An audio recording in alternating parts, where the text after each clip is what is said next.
Il n'est pas de lieu ni de circonstance où une prière ne soit de saison. Rien ne peut nous empêcher d'élever nos cœurs à Dieu dans une ardente requête. On peut faire monter vers lui une prière et demander la direction d'en haut, au milieu d'une rue encombrée ou au cours d'un entretien commercial. Ainsi fit Néhémie lorsqu'il présenta sa requête au roi, que la porte de notre cœur soit toujours ouverte et que constamment monte vers Jésus, notre hôte céleste, l'invitation d'y venir y habiter. Au sein d'une ambiance viciée et corrompue, nous pouvons respirer la pure atmosphère du ciel.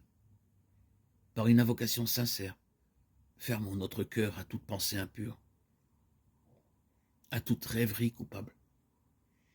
Ceux dont le cœur est disposé à recevoir le secours et la bénédiction de Dieu vivront dans une atmosphère plus sainte que celle de la terre et seront en communion constante avec le ciel.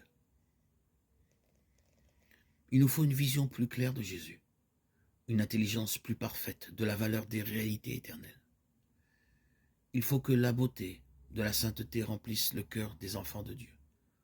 Pour cela, demandons à l'auteur de toute sagesse de nous dévoiler les choses divines.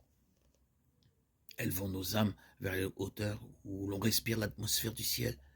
Vivons si près de Dieu qu'à chaque épreuve inattendue, nos pensées se tournent vers lui, aussi naturellement que la fleur vers le soleil. Placez constamment devant Dieu vos besoins, vos joies, vos tristesses, vos soucis et vos craintes. Vous ne le fatiguerez pas. Vous ne pourrez jamais le lasser. Celui qui compte les cheveux de votre tête n'est pas indifférent aux besoins de ses enfants. Le Seigneur est plein de miséricorde et de compassion. Jacques 5, 11. Son cœur est touché par nos douleurs et par le récit même que nous lui en faisons. Apportez-lui tous vos sujets de préoccupation. Rien n'est trop lourd pour celui qui soutient les mondes et dirige l'univers. Rien de ce qui touche à notre paix ne lui est indifférent. Il n'est pas dans notre vie chrétienne de chapitre trop sombre pour qu'il en prenne connaissance, ni de problème si troublant qu'il n'en trouve la solution. Nulle calamité ne fond sur le moindre de ses enfants, nulle angoisse ne torture son âme, nulle joie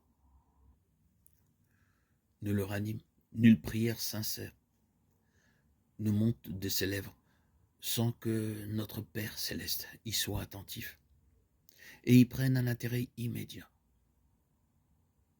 Il guérit ceux qui ont le cœur brisé et il pense leurs blessures. Psaume 147, 3.